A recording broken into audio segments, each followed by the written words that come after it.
You're listening to the Infinite Banking Mastery Podcast. Did you know that you could build a tax-free pool of wealth that's liquid and accessible all your life while building your retirement nest egg? Gain full control of your financial future and stop relying on the government and banks. The wealthy have already discovered this wealth-building secret. Now it's your turn to get financially secure without following the conventional wisdom that keeps you in debt to banks. Now here's your host, Valerie LaRocque. Hello everyone. Welcome to the Infinite Banking Mastery Podcast. Thank you for being here. I hope that you've had a great week. Today I wanted to talk about the debtor or the saver versus the wealth creator. So this is a little talk that I have learned from my mentor, Joe Pantozzi. He shared this with us, and I think it's a really great way to explain how infinite banking is different than what other people are doing regularly.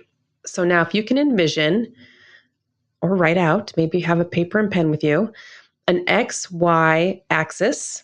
The X-axis is the horizontal line, as a reminder, for those of us who haven't been in math class in a while. And the Y-axis is the vertical line. So in the corner at the bottom of the X-axis, XY where they cross, you can just put 0. So the X-axis is just $0. Okay, so now from a starting point at the X-axis, we would start with 0. And then for a debtor, a person who has to borrow all the time, they don't have any savings, they're just having to always charge everything, and they're not earning any interest in a savings account, they're just paying interest, sometimes borrowing at really high rates. So these people are needing to use credits. So to envision this or to draw it out, you would start at the X-axis, drop straight down, and then slowly go back up to the X-axis again, so kind of at a diagonal. So you're needing to spend money or borrow money, and then you're paying it off, so you're going back to the 0 at the X-axis, and then spending again, and then paying it off. And so you're just you're dropping down into debt, and then paying back the debt, but then having to repeat this action over and over, bringing you always back to 0. So not getting anywhere really with that. Versus the saver, a person who's a saver, who's not charging up credit or building up a bunch of debt. They are saving for everything they want, saving it all up, and then going and making the purchase in cash. So maybe they're earning interest in an account, a CD or a money market or some sort of account, maybe it's mutual funds, where they're earning interest, saving up this money, and then paying cash for the things that they want. And so these people then are starting at the same spot, the same location on the XY axis at the corner at 0. And then they're slowly saving up. So that line is going at a diagonal, up, and then we'll do a dramatic drop back down to 0 because they'll save, and then pull the money out and it goes back to 0.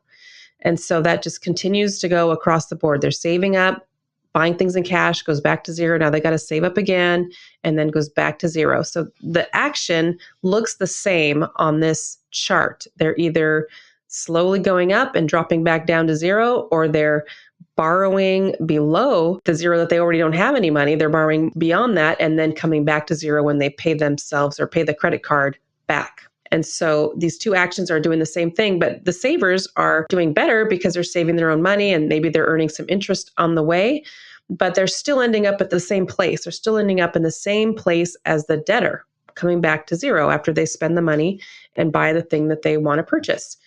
So now the wealth creator, what does that look like?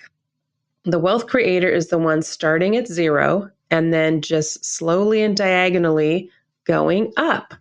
Only going up because the wealth creator is using an asset that has uninterrupted compounding interest. And of course, I'm referring to whole life insurance because with whole life, you're able to build your account and then use other people's money, the insurance company's money, for things you need, want to purchase, or want to invest in. So you're able to fund your policy and have it always be growing because it's always going to be based off of your increasing balance that's going up because you're adding premium all the time.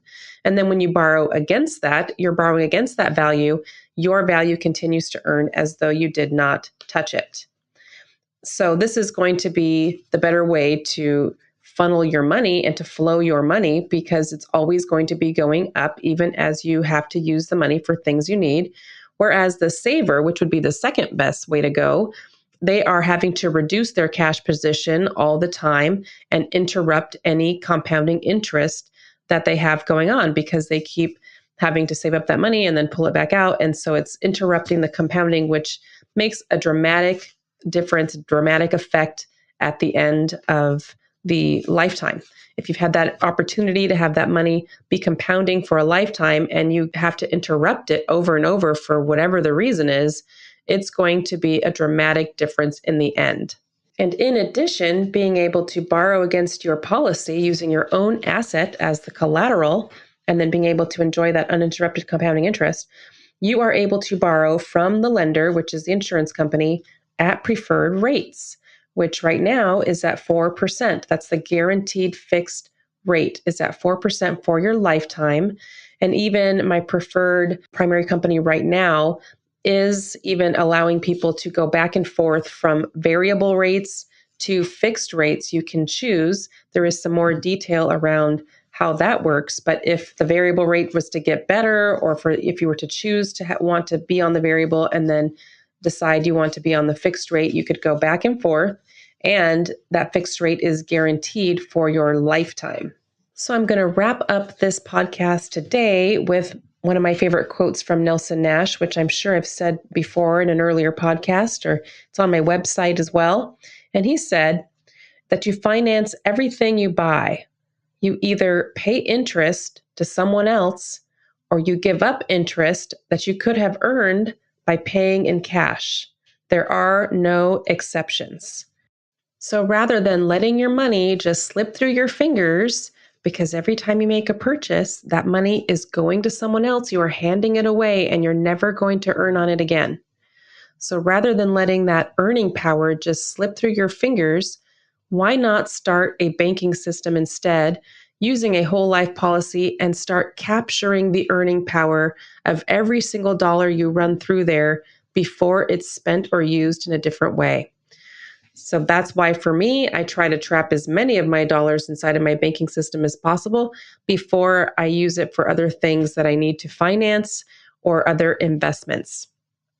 If you would like to find out how you could create your own banking system and build a whole life policy where you're going to stop losing the earning power of your dollars and stop letting that money slip through your fingers when you could be earning on it, and then still go do the thing you wanted to do with that money, purchase the investment you really wanted, the real estate you wanted, or purchase another item or finance something that you need, why not trap that money first into a whole life policy? I'd be happy to help you.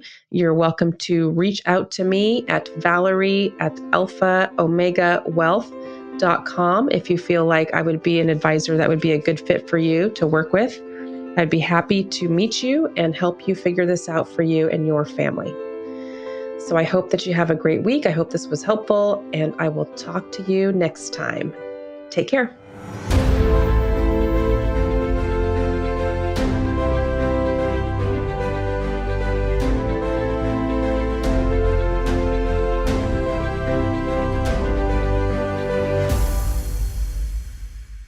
This is the podcastfactory.com.